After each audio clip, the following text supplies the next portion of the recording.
Излетничкото место Пеленица кај Драчево е забрането за учениците. По наредба на Министерството за животна средина, Министерството за образование им наложи на сите општини во Скопје основните училишта да не организираат еднодневни екскурзии во местото за кој постои сомнеш дека се депонирани 8.000 тони токсичен линдан од фабриката Охис. Не смееме да дозволиме да децата бидат во близина на нешто што навистина можеби да им наштети на нивното здравје. Значи упатени се сите насоки, дадени се инструкции на училиштата да се избегнува Пеленица и да понатаму внимаваат каде децата одат на екскурзија. Информацијата за можна дива депонија на линдан во близина на село Драчево до владата била доставена уште летово од страна на Канцеларијата за неразградиви органски загадувачи, но посочената локација допрва ќе се испитува. Министерството за животна средина ќе ја огради локацијата со непровидна ограда во висина од 2,5 метри и ќе постави табла со надпис "Забранет пристап за неовластени лица". Забраната ќе трае се до утврдување на мерките и активностите за спречување на загадувањето на околината од депонираниот отпад. Освен во близина на Пеленица, линданот во 70-тите години бил складиран и на малата и големата депонија во кругот на Охис, каде се проценува дека има над 40.000 тони контаминирана почва.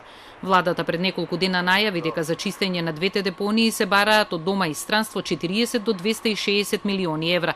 Но граѓаните кои живеат во најблиското место Пинтија се сомневаат во владините заложби. Заложбата не е лоша, ама дали ќе се оствари?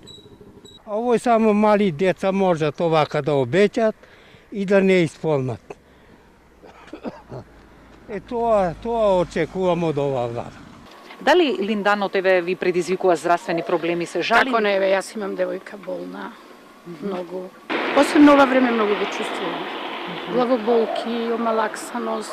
Од Канцеларијата за неразградиви органски загадувачи вела дека прво ќе се чисти малата депонија, за што се обезбедени 9 милиони долари. Процесот ќе почне во март со објава на јавен повик за избор на технологија за чистење, а работите на терен ќе стартуваат кон крајот на 2019.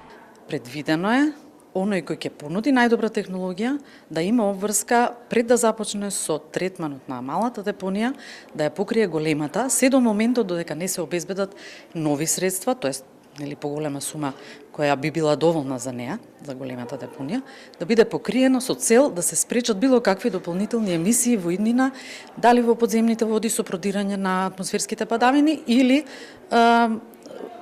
испарувањата во текот на летните периоди, кога заради високите температури испарувањата се поголеми. Линданот тешко се распаѓа во животната средина, го има во вардар и во пием честичките и се расејува во почвата, но по деконтаминацијата што ќе се спроведе се очекува почвата да биде безбедна за животната средина.